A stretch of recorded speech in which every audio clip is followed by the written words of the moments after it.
Bismillah wa alhamdulillah wa salatu wa salam ala rasulillah wa ala alihi wa sahbihi wa man ittaba'a huda.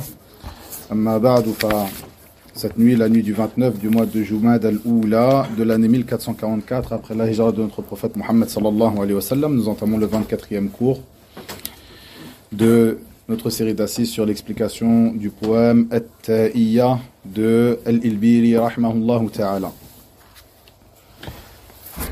Ce cours sera l'avant-dernier, incha'Allah ta'ala, de notre série de cours sur l'explication du poème. Revenez donc aux assises précédentes qui sont enregistrées, que vous trouverez, que vos frères ont mis à disposition sur la chaîne Ahl Dhikr, sur le site, etc. Donc le cours d'aujourd'hui sera l'avant-dernier, le cours de la semaine prochaine sera donc le dernier cours, il sera assez résumé.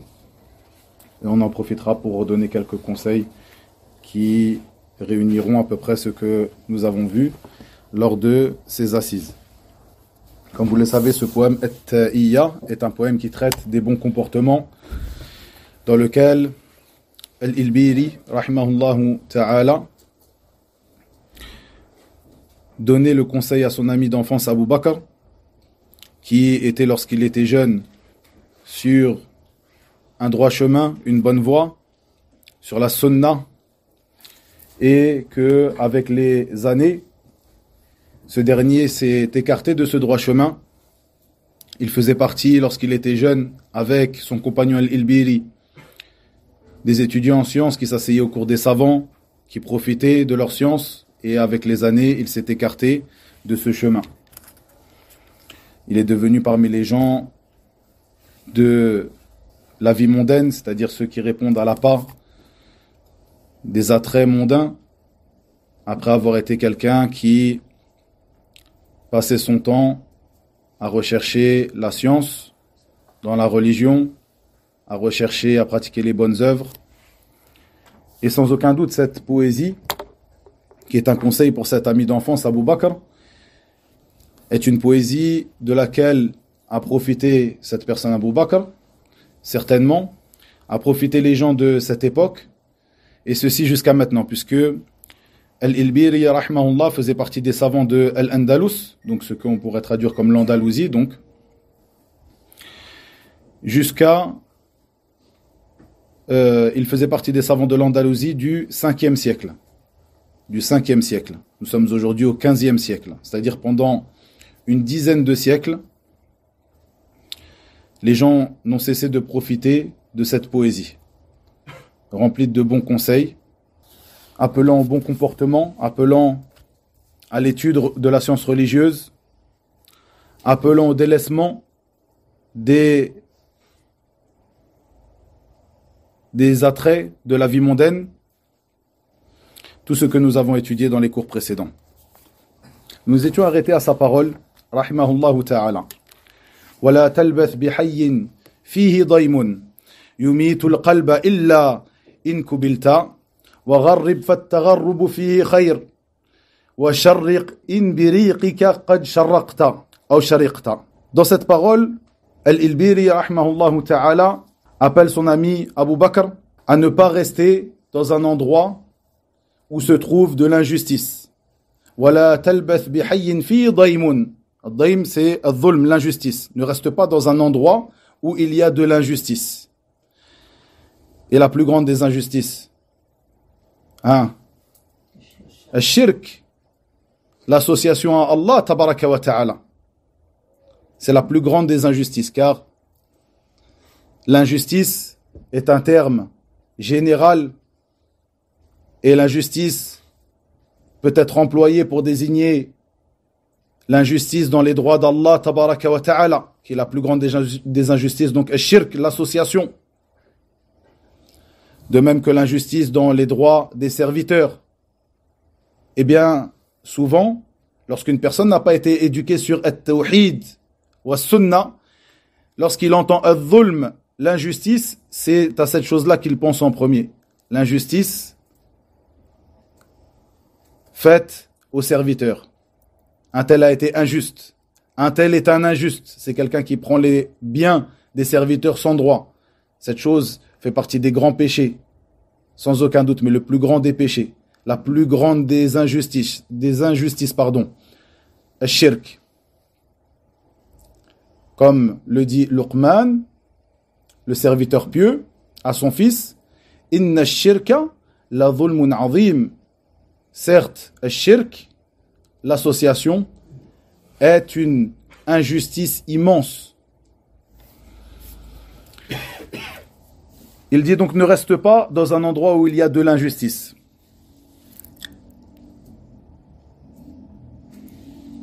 Puis il dit yumitul qalb. Cette injustice ou cet endroit dans lequel il y a de l'injustice fait mourir le cœur. Illa in kubilta, sauf si tu es obligé, si tu es dans la nécessité ou si tu es dans l'obligation, si tu ne peux pas faire autrement de rester dans cet endroit. Wa gharrib fattagharrubu fi khayrun wa sharriq in biriqika qad shariqta. Et voyage, gharrib, voyage d'est en ouest.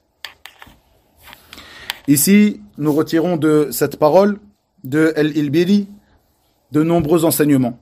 Parmi ces enseignements, ce conseil qu'il fit à son ami, après avoir rappelé ce que vous avez entendu dans les cours précédents, le changement de son ami Abu Bakr, alors qu'il était sur une bonne voie, puis a changé à force de rester avec certaines personnes et de se détacher des assises de science, des assises de rappel, où l'on se rappelle Al-Akhirah, la vie dernière, mais plutôt à force de rester avec des gens qui ne cessent de parler de la vie mondaine, qui ne cessent de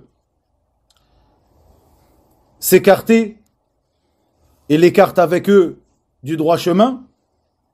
Après avoir rappelé tous ces caractéristiques qui caractérisent aujourd'hui son ami Abu Bakr, il lui dit ne reste pas avec ces gens-là. Si tu veux vraiment la réforme, tu te dois de partir de cet endroit où tu as commis maintes et maintes péchés. Et ceci fait partie de la sunna. Nous voyons dans les enseignements de notre prophète Mohammed sallallahu alayhi wa sallam ce hadith que vous connaissez sûrement tous, le hadith qui se trouve dans les deux recueils authentiques, qui est rapporté par Abu Sa'id al-Khudri. Quel est le nom d'Abu Sa'id al-Khudri, ce grand compagnon? Abu Sa'id al-Khudri. On a l'habitude, rapporté par Abu Sa'id al-Khudri. Quel est son nom? Abu Sa'id, c'est une kunya, ce n'est pas son prénom. Quel est son nom? Ah, Shabab. Sa'ad ibn Malik ibn Sinan. Sa'ad ibn Malik ibn Sinan. Abu Sa'id al-Khudri, parmi les grands compagnons du prophète sallallahu alayhi wa sallam. Ce hadith qui se trouve dans les deux recueils authentiques, où le prophète sallallahu alayhi wa sallam nous dit que dans les temps précédents et dans certaines versions, chez les enfants d'Israël, il y avait un homme qui a tué 99 personnes. Vous connaissez ce hadith? Pour résumer, cette personne est partie voir un adorateur, quelqu'un qui n'était pas savant, mais qui était connu pour son adoration, et lui demanda: est-ce qu'il y a pour moi un repentir, une tauba? Cette personne lui dit: non, il n'y a pas de repentir. Et cette personne qui avait tué 99 personnes tua alors cet adorateur, terminant ainsi, ou complétant ainsi, les 100 personnes.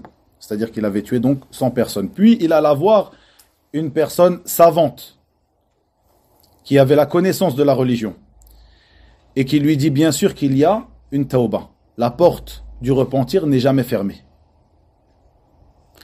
Et cette personne, donc, l'orienta vers une terre où les habitants de cette terre adorent Allah, tabaraka wa ta'ala. Une terre où les habitants sont des gens pieux, des gens adorateurs d'Allah, azza wa jal. Il lui dit, dans le sens de ses paroles, sallallahu alayhi wa sallam, selon les différentes versions, de se diriger vers cette terre et d'y rester, et de ne jamais revenir dans cette terre où il commit tous ses péchés. De ne pas revenir sur cette terre où cette personne a commis ses péchés, c'est-à-dire tuer 99 personnes jusqu'à tuer une centième personne. Nous voyons dans ce hadith beaucoup d'enseignements. Cette personne, comme vous le savez, est morte à mi-chemin. Cette personne est morte à mi-chemin, alors qu'elle se dirigeait, voulant faire tauba, voulant se repentir, elle se dirigeait vers cette terre où ses habitants étaient des gens pieux, des gens adorateurs d'Allah Azza wa Jal. Et la première des choses pour atteindre la piété et at-tawhid. C'était des gens qui étaient muwahhidoun, qui étaient des adorateurs, qui unifiaient Allah tabaraka wa ta'ala.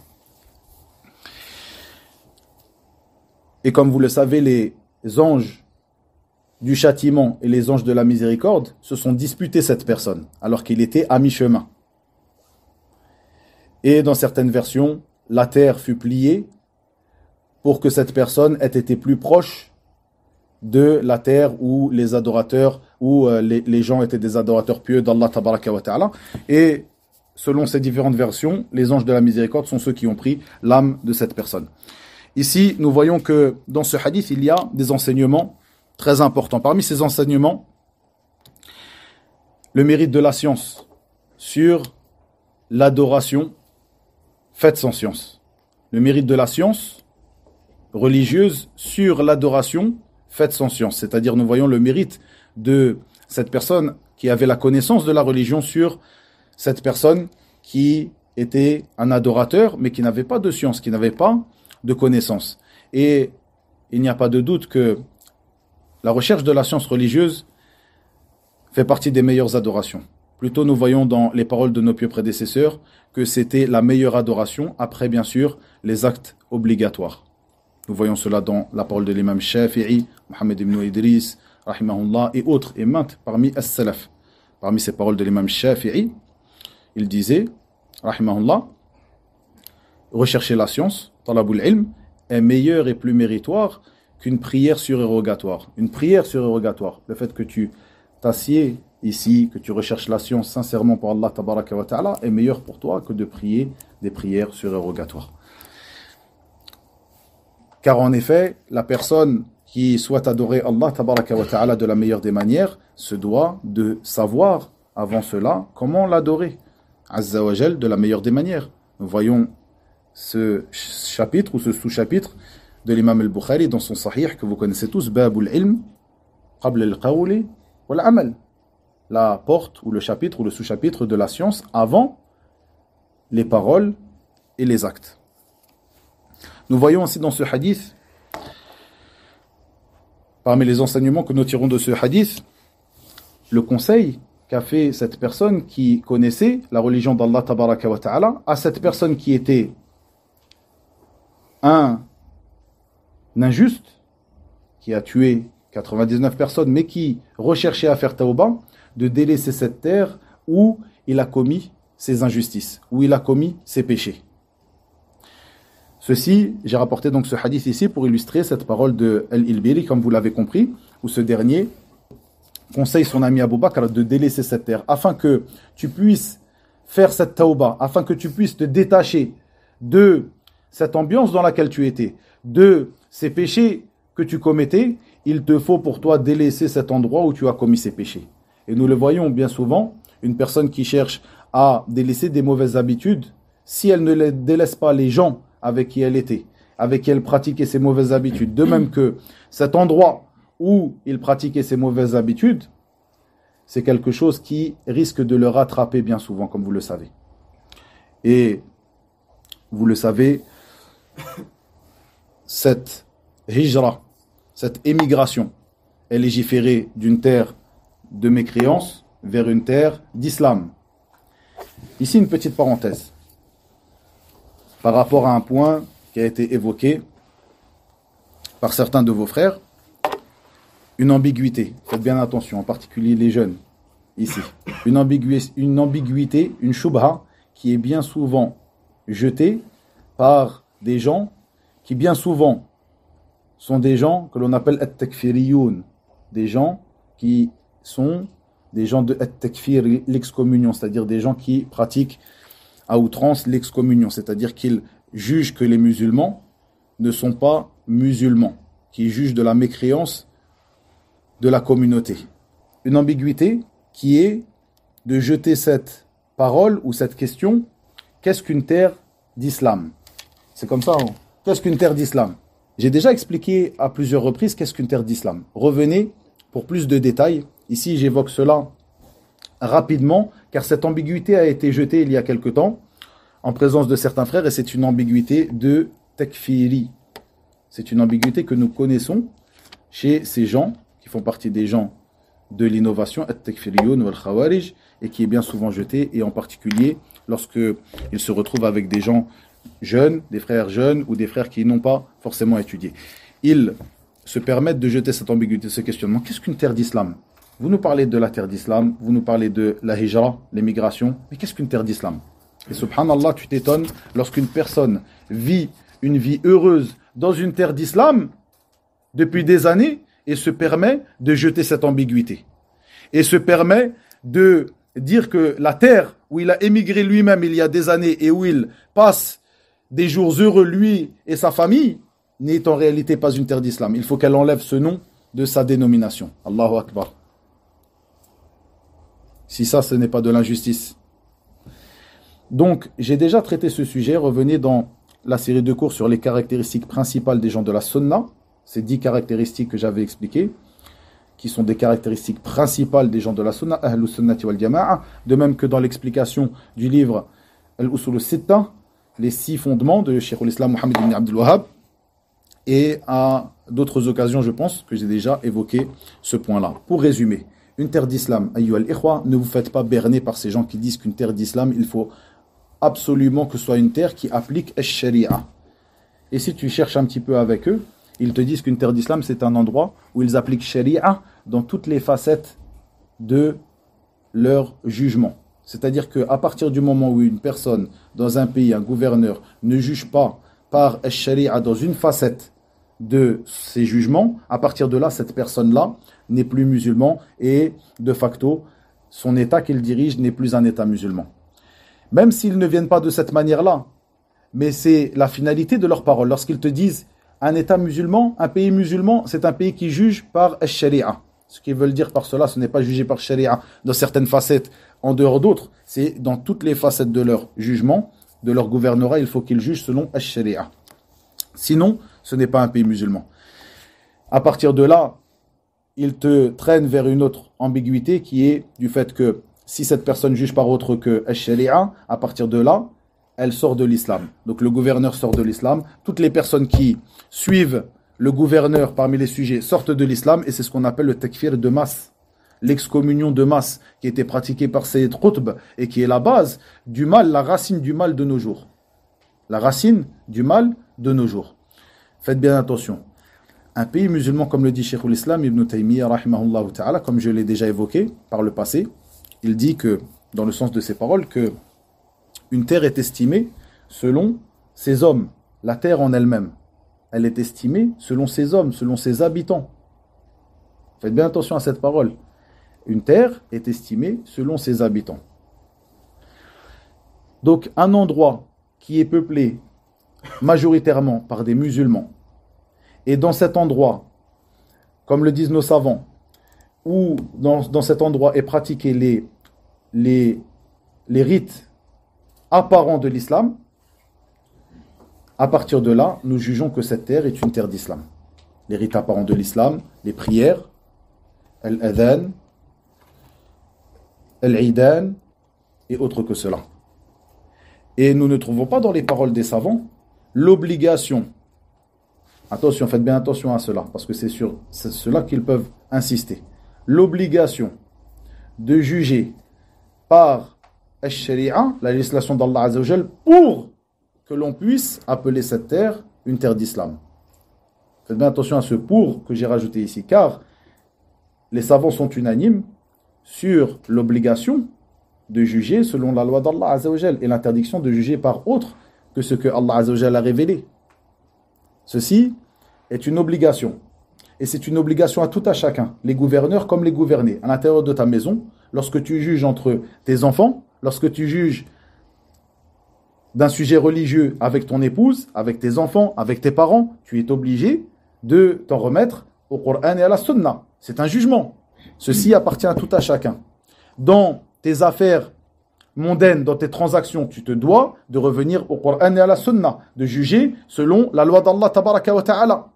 Et ceci même si les gens du pays où tu es ne jugent pas selon cette loi-là, mais pour toi, au moment de tes transactions, si le pays où tu es, par exemple, autorise une sorte d'usure, autorise une sorte d'injustice au niveau des transactions avec les gens, toi, tu ne légitimises pas cette usure ou cette injustice par le fait que le pays dans lequel tu te trouves l'autorise. Plutôt, tu te dois à ce moment-là de juger selon ce qu'Allah Azza wa Jalla a décrété, c'est-à-dire l'interdiction de l'usure. Vous êtes d'accord? Donc à partir de là, les savants sont unanimes sur le fait qu'une personne est obligée de juger par la loi d'Allah. Mais le fait qu'une personne, pour certaines raisons, n'aurait pas jugé dans son gouvernement par la loi d'Allah tabaraka wa ta'ala n'implique pas forcément que cette personne sorte de l'islam premièrement, et deuxièmement, que son pays n'est pas un pays, le pays qu'il gouverne n'est pas un pays d'islam, n'est pas une terre d'islam. Ceci est faux. Vous comprenez la différence entre une terre d'islam et une terre qui n'est pas une terre d'islam? Comme le dit Cheikh al-Islam Ibn Taymiyyah rahimahullah ta'ala, la terre en soi, le jugement que nous donnons à la terre est un jugement qui est donné par rapport à ses habitants. Barakallahu fikum. Je ferme la parenthèse ici car c'était une ambiguïté à laquelle il fallait répondre, qui est une ambiguïté malheureusement qui est répondue. Revenons à cela. Donc, comme les enseignements que nous profitons ici, que nous tirons de ce hadith, le fait qu'il est légiféré de s'écarter, d'émigrer d'une terre de mécréance vers une terre d'islam, de même que d'une terre de désobéissance vers une terre d'obéissance, comme l'a fait cette personne qui avait tué 99 personnes jusqu'à tuer une 100e personne. Et ceci est ce à quoi a appelé Al-Ilbiri son ami Abu Bakr dans ce vers de poésie. De même, nous retirons un point très important, une chose à laquelle a appelé Al-Ilbiri son ami Abu Bakr à de maintes reprises, le fait que les péchés, qu'ils soient grands, ayant atteint la mesure des montagnes, ces péchés peuvent toujours être pardonnés par Allah tabaraka wa ta'ala, le tout pardonneur, le tout miséricordieux. Comme cette personne qui a tué 100 personnes. Du moment que cette personne se repent à son Seigneur tabaraka wa ta'ala, fait tawba, un repentir sincère qui aura réuni les 3 conditions du repentir pour qu'il soit accepté, à partir de là, Allah Azza wa Jal lui accorde son repentir, et comme le dit le prophète sallallahu alayhi wa sallam, at-tawbatu tajubbu ma qablaha. La tawba, le repentir, efface ce qui l'a précédé. Ceci est la croyance des gens de la sunna. Faites bien attention.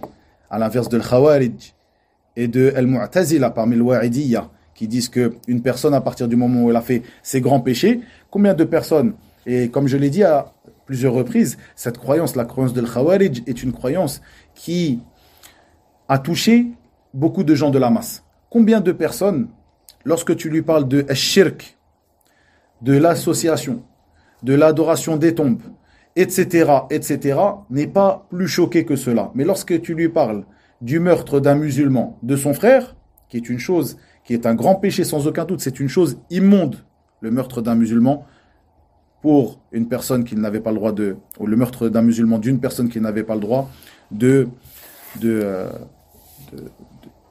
tuer, eh bien, ceci est une chose immonde sans aucun doute. Mais lorsque tu parles aux gens de la masse de ce péché-là, eh bien, tu verras qu'ils sont beaucoup plus choqués, bien souvent, par le meurtre d'un musulman lorsqu'il tue son frère, plutôt que de l'association à Allah tabaraka wa ta'ala, qui est le plus grand des péchés. Le péché qu'Allah Azza wa Jalla ne pardonne pas si une personne meurt sans s'être repentie. Les 3 conditions de at-tawba, ayyuha al-ikhwa, pour réviser ces cours que nous avons déjà étudiés précédemment. Les 3 conditions pour que at-tawba soit acceptée. Aya shabab. Tfaddal akhi. Le regret. Ahsant, le regret, que la personne regrette sincèrement cet acte qu'elle a fait. Détester cette chose-là, ça fait partie du regret. Ça fait partie du regret. Retourner, plus jamais le refaire. Ahsant, ne plus jamais revenir à ce péché. Ou plutôt, avant cela, Hichem, le fait de ne plus pratiquer ce péché, c'est-à-dire de se détacher de ce péché, ne plus jamais le pratiquer, puis avoir la ferme intention. On ne dit pas ne plus revenir à ce péché. Car Allah tabaraka wa ta'ala accepte le repentir d'une personne, même si, par exemple, des années après, des jours après, des semaines, des jours, des heures après, des minutes après, revient à ce péché, du moment que cette personne a remplit ces 3 conditions, c'est-à-dire d'avoir la ferme intention de ne plus jamais y revenir, même s'il y revient, Allah Azza wa Jalla lui a accordé son repentir. Le premier. Le deuxième, il faudra qu'il se repente, et se repente, et se repente. Et Allah Azza wa Jalla aime le repentir de son serviteur. Tabaraka wa ta'ala. Aime accepter les adorations, car le repentir est une adoration d'Allah Tabaraka wa ta'ala. La personne adore son Seigneur Tabaraka wa ta'ala par le repentir, par la demande du repentir, par le repentir sincère.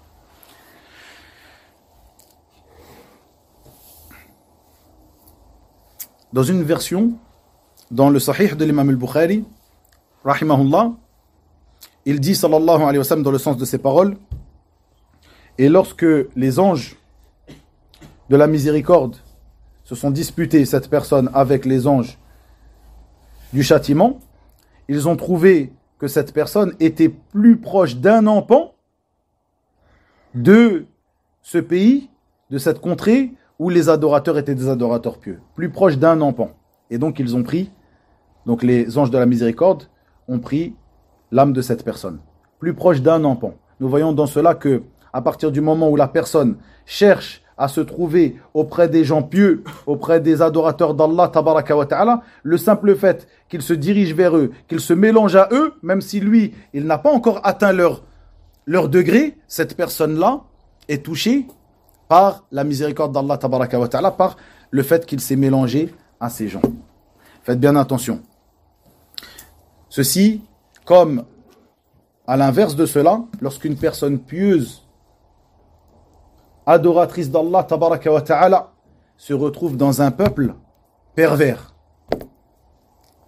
Et nous voyons ici l'obligation donc de émigrer, de faire la hijra, d'émigrer des terres de mécréance vers des terres d'islam, des terres de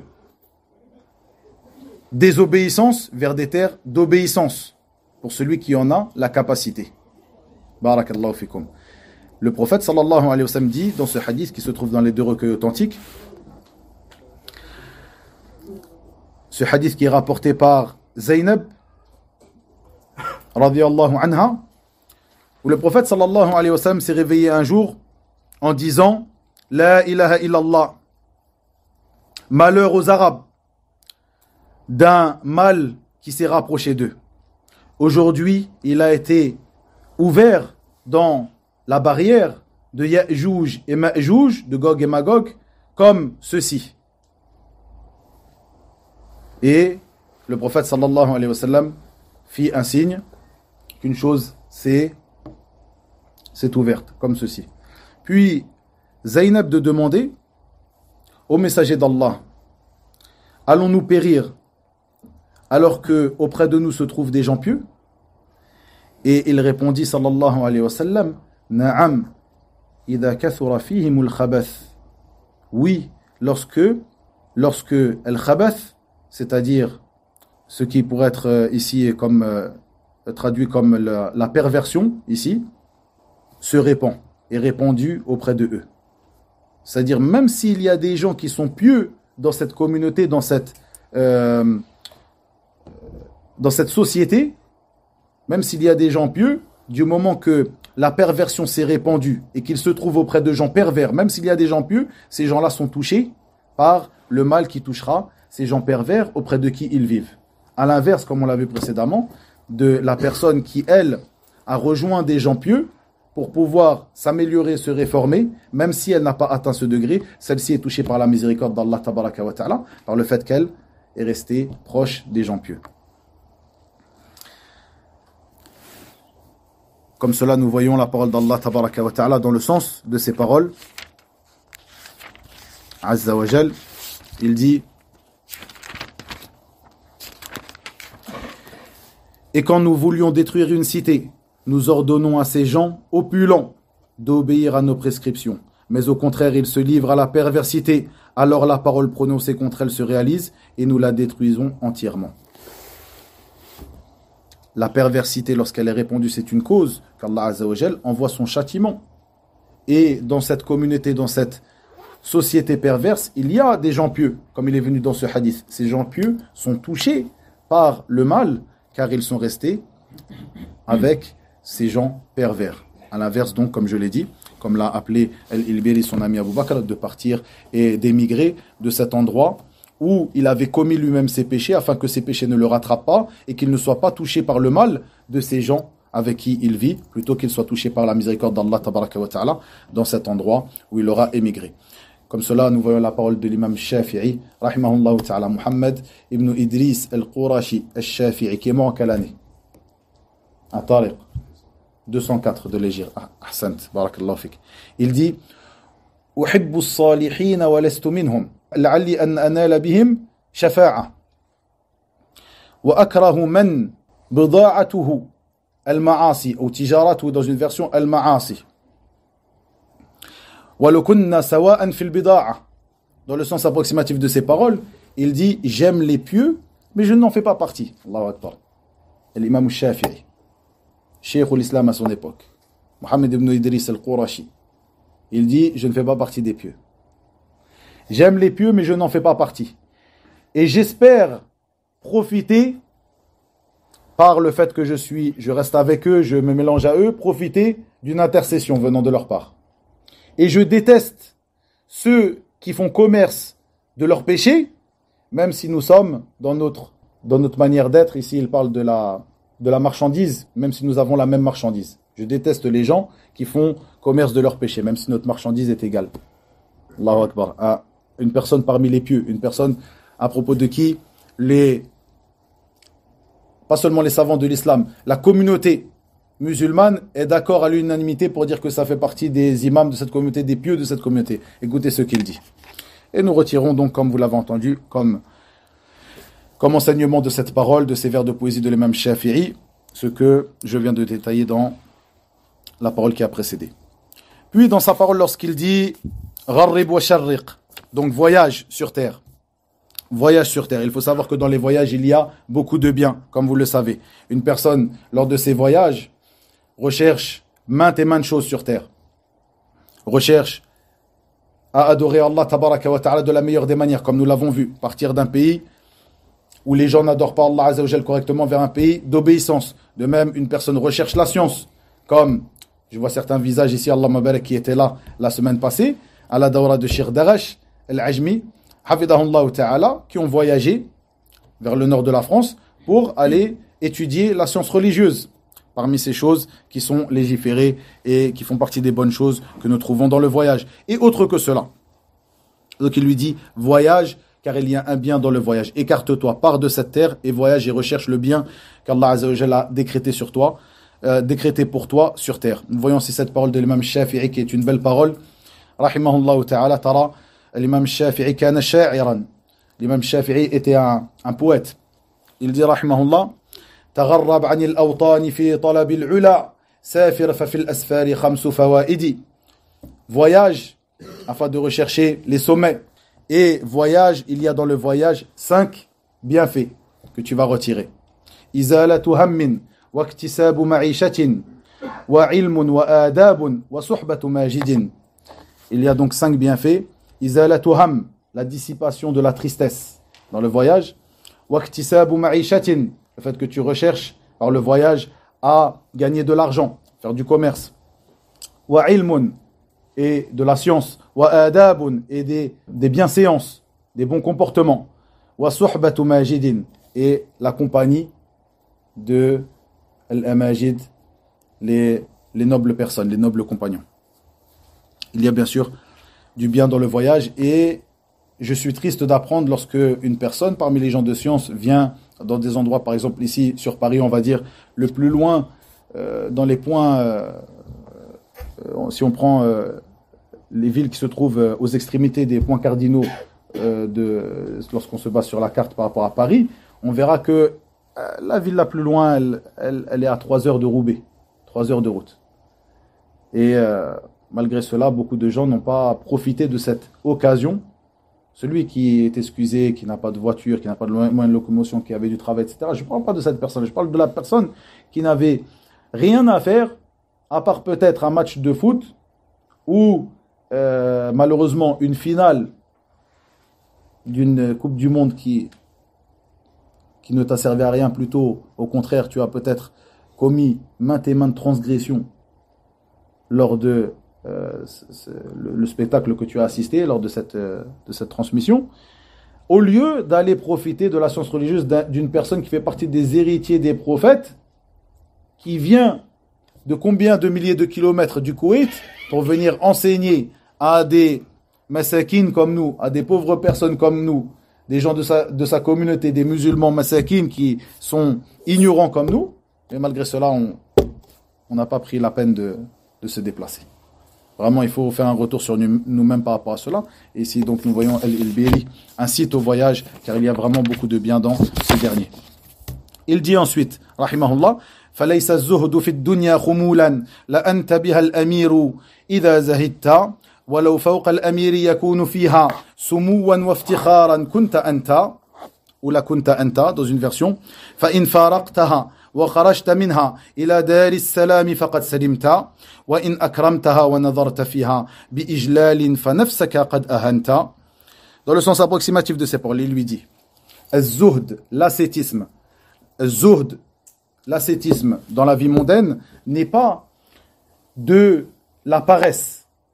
C'est-à-dire, quand on te parle, on t'appelle à être zahid, à être ascète des biens de la vie mondaine, se détacher des biens de la vie mondaine, ça ne veut pas dire que tu dois être feignant et paresseux. Rester chez toi, ne pas aller au travail, ne pas rechercher ta subsistance, comme le font as-soufiyya. Comme ceci est connu chez eux, ils te disent « Atawakkalu ala Allah ». Je pratique cette grande adoration, at-tawakkul, le fait de se remettre à Allah tabaraka wa ta'ala. Et comme le disent nos savants, ce qu'ils pratiquent, c'est at-tawakkul et non at-tawakkul. La différence, c'est que at-tawakkul, tu ne prends pas les causes légiférées. Tu prétends te remettre à Allah tabaraka wa ta'ala, tu restes chez toi et tu dis, Allah azza wa jal va m'octroyer ma subsistance, je reste chez moi et je l'adore uniquement. Je prie, je jeûne et je ne sors pas pour aller rechercher ma subsistance, mais Allah Azza wa Jal va m'accorder. Allah Azza wa Jal est capable de tout, de t'accorder ta subsistance. Mais à partir du moment où tu ne suis pas la voie de ses prophètes et messagers, tu t'attends à ce qu'il t'accorde comme il leur a accordé. Donc, ceci est la voie de Soufia. Vous vous rappelez cette histoire de Abd Salam al-Asmar, ce soufi, ce chef ou cheikh d'une secte, d'une tariqa soufia, en Libye, qui avait un âne, lui et ses mouridoun, les gens qui sont avec lui, ses adeptes, ils avaient un âne, et eux, ils restaient, ils prétendaient faire at-tawakkul, et ce qu'ils faisaient, c'est tawakkul, et ils n'allaient pas travailler, ils accrochaient un panier autour du cou de cet âne, qui allait faire le tour des maisons du village, et chacun mettait un petit peu de nourriture, et revenait, et il se servait de cette nourriture. Sans aucun doute, ceci n'est pas du zuhd. Ceci n'est pas du zuhd. L'ascétisme. Qu'est-ce que zuhd? On a déjà parlé. On a déjà parlé la différence entre zuhd et le wara', etc., etc. Une révision. Qu'est-ce que zuhd? Quand on dit une personne c'est un zahid, c'est un ascète, qu'est-ce que zuhd? La réalité du zuhd. Fadal. Le fait de délaisser ce qui n'est pas utile, ce qui nous est inutile. Délaisser Ce qui nous est pas utile. ce qui était inutile. Ouais, ce qui est inutile. Ça, c'est la définition de zuhd. Barakallahu fik. C'est la définition de zuhd, ayyuha al-ikhwa. Hein? Tarku dunya? Hein? Allez, shabab. Fadal Kamel. Délaisser ce qui est inutile dans l'au-delà. Ahsant. Ahsant. Délaisser, zuhd, c'est le fait de délaisser. Ahsant, akhi, tu étais. Zakallah khair. Délaisser ce qui ne t'est pas profitable, ce qui ne t'est pas bénéfique dans l'au-delà. Donc on voit que le zuhd, cet ascétisme-là, c'est quelque chose qui est pratiqué lorsque tu connais réellement ta religion. Et nous voyons que az-zuhad, les gens qui étaient des grands ascètes, les grands ascètes, ce ne sont pas forcément des gens qui n'avaient pas de biens matériels. À la tête de ces grands ascètes, les savants de l'islam. Et nous voyons que certains d'entre eux étaient des gens qui avaient beaucoup d'argent. Mais cet argent, où est-ce qu'il était? Hein? Dans leurs mains, pas dans leur cœur. Ahsant. Cet argent, ils l'avaient dans leurs mains et non dans leur cœur. À l'exemple de Abdallah ibn al-Mubarak, par exemple. Ce grand savant parmi Atba' al-Tabi'in. Abdallah ibn al-Mubarak, rahimahullah ta'ala, qui était un grand commerçant. Et avant lui, bien sûr, comme vous le savez, As-Sahaba, Abu Bakr Siddiq, Uthman, qui faisaient partie des gens qui avaient beaucoup d'argent, et autres que eux. Mais ce sont des gens qui n'avaient pas cette dunya dans leur cœur, mais plutôt elle l'avaient dans leurs mains. Ce qui faisait que cette dunya, ces biens mondains, ils n'y étaient pas attachés. Ils pouvaient facilement le donner. C'est plus difficile de le sortir de ton cœur que de le sortir de ta main, ou de laisser quelqu'un s'en servir. Et Abdullah ibn al-Mubarak, qui est mort en 181 de l'Hégire, qui faisait partie des grands savants et des grands ascètes, au point qu'il a écrit un livre qui s'appelle Az-Zuhd, l'ascétisme. On lui a posé la question, pourquoi n'écris-tu pas un livre sur l'ascétisme? Bien sûr, ce livre-là, il ne l'avait pas encore écrit à ce moment-là. Mais on lui a posé la question, pourquoi n'écris-tu pas un livre sur l'ascétisme? C'est-à-dire, certaines personnes lui ont demandé d'écrire un livre qui détaillerait ce que l'ascétisme, Zuhd. Il lui a répondu, j'ai écrit un livre sur les transactions commerciales. Qu'est-ce que ça veut dire? Qu'est-ce que ça veut dire? Ça veut dire qu'à partir du moment où tu sais comment faire le commerce, comment faire tes transactions selon ce qui est autorisé et ce qui ne l'est pas, à partir de là, tu auras atteint az-zuhd, l'ascétisme. Tu ne tomberas pas dans le péché, dans tes transactions commerciales avec les autres. C'est ça az-zuhd. Et donc, à l'inverse de ce que certaines personnes peuvent penser, en particulier, comme je l'ai dit, as-soufiyya, qui eux pratiquent az-zuhd comme étant de la fainéantise. Je suis zahid. Alors que nous voyons les compagnons du prophète sallallahu alayhi wa sallam, certains d'entre eux comme Abdullah ibn Abbas, radiyallahu anhuma, qui s'habillaient avec de belles parures. L'imam Malik ibn Anas al-Asbahi, imam dar al-Hijra, l'imam de Médine, muhaddith al-Médina, qui est mort en quelle année? Tfaddal Tariq. 179. Ahsant. Ce grand savant, ce grand imam, qui avait l'habitude de s'habiller avec de beaux vêtements. Pourtant, ce sont des imams de la communauté. Ce sont les plus grands ascètes de notre communauté. Mais ils s'habillaient avec de beaux vêtements. Ces vêtements-là, ils s'habillaient pour plaire à leur Seigneur. Et non pour plaire aux gens. Et non pour s'enfler d'orgueil devant les créatures d'Allah tabaraka wa ta'ala. Mais plutôt pour plaire à leur Seigneur tabaraka wa ta'ala. Et comme il était dit, donc ici il lui dit que az-zuhd, l'ascétisme, ce n'est pas d'être feignant, mais plutôt lorsque tu es ascète, que tu te détaches de ces choses qui te nuisent dans ta vie dernière, tu te détaches donc de ces choses-là, et bien à partir de là, tu seras comme l'amir, le prince. Puis il dit, tu seras même au-dessus de l'amir, au-dessus du prince. Comme il l'a dit, al-abdu hurrun ma qani' wal-hurru abdun ma tami'. Le serviteur, celui qui est serviteur, qui est esclave, il est libre du moment qu'il se satisfait de ce qu'il a. Il est libre, en réalité, du moment qu'il se satisfait de ce qu'il a. À l'inverse, la personne libre est en réalité réduite à l'esclavage lorsque cette personne ne se satisfait pas de ce qu'elle a et elle recherche toujours plus et elle recherche ce qu'il y a entre les mains des gens. Méditez bien cette parole. J'avais fait une khutbah sur la parole du prophète sallallahu alayhi wa sallam. Ta'isa abdu dinar, ta'isa abdu dirham. Ila akhir al-hadith. Ce hadith qui se trouve dans les deux recueils authentiques où le prophète sallallahu alayhi wa sallam nous informe et en même temps fait une invocation contre cette personne en disant il est triste l'adorateur du dinar, l'adorateur du dirham. Il est triste l'adorateur de l'or et de l'argent. C'est une information de notre prophète sallallahu alayhi wa sallam, de même qu'une invocation contre cette personne. Il invoque sallallahu alayhi wa sallam contre celui qui sera devenu l'adorateur. Comment l'adorateur? L'adorateur, car cette personne recherche ce qu'il y a entre les mains des gens et œuvre selon ce qu'il va trouver dans cette vie d'ici-bas. Il a toujours cette envie de ce qu'il y a entre les mains des gens. Il a toujours cette envie des biens de ce bas monde. Alors que la personne qui est détachée de ces biens-là, cette personne qui a, même si elle a ces biens-là, mais elle en est détachée car ces biens sont dans sa main et non dans son cœur. Cette personne-là, elle est libre. Car elle se suffit de ce qu'elle a. Qu'elle ait beaucoup ou qu'elle n'ait pas beaucoup, elle se suffit. À l'inverse de celui qui voudra toujours plus, cette personne-là en réalité est réduite à la servitude de l'or et de l'argent.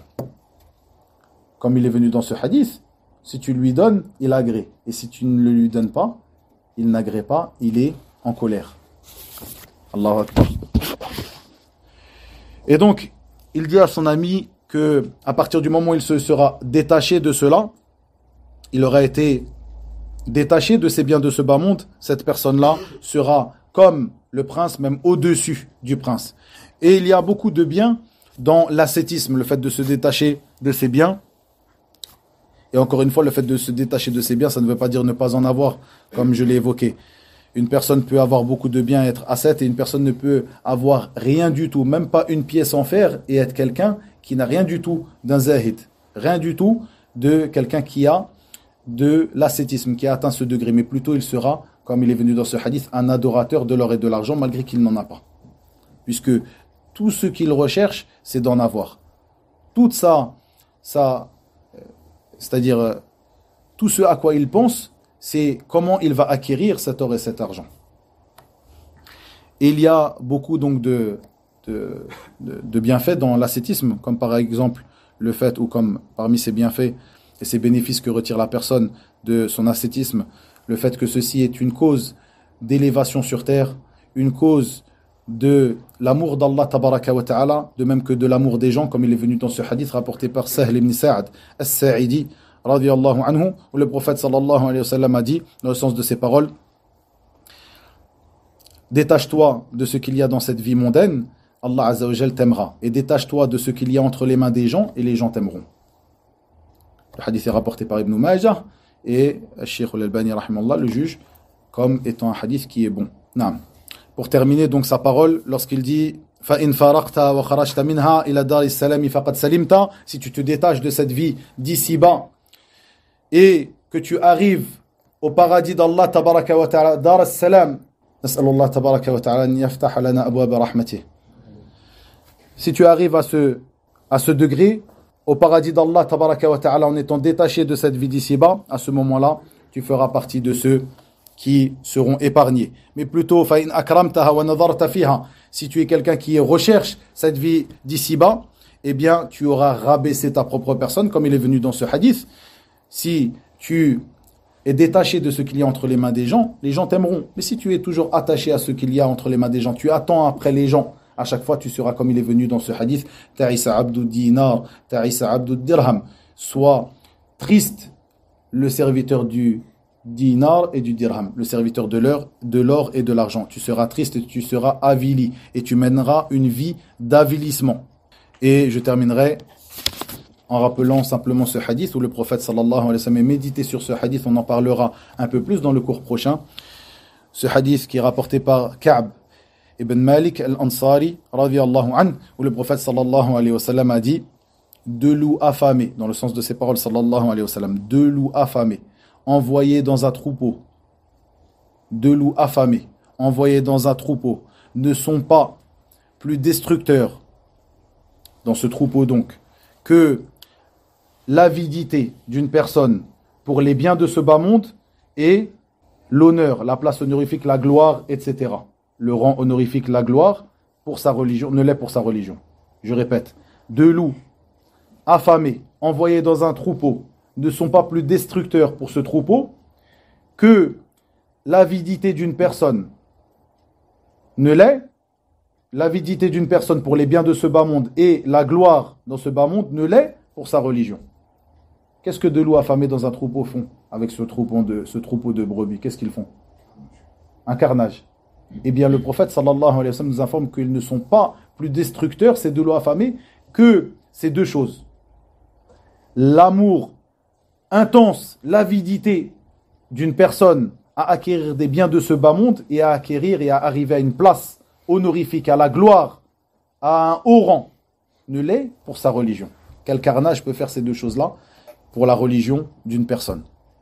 Méditez bien sur ce hadith, qui est un hadith qui est authentifié par Cheikh al-Albani rahimahullah, qui est rapporté par l'imam Tirmidhi dans son livre de Sunan, de même que l'imam Ahmed dans son Musnad et autres. Et j'en parlerai un peu plus au cours prochain, qui sera plus court que le cours d'aujourd'hui, incha'Allah ta'ala. Wa ilahuna wa billahi tawfiq. وصلى الله وسلم وبارك على نبينا محمد والحمد لله رب العالمين.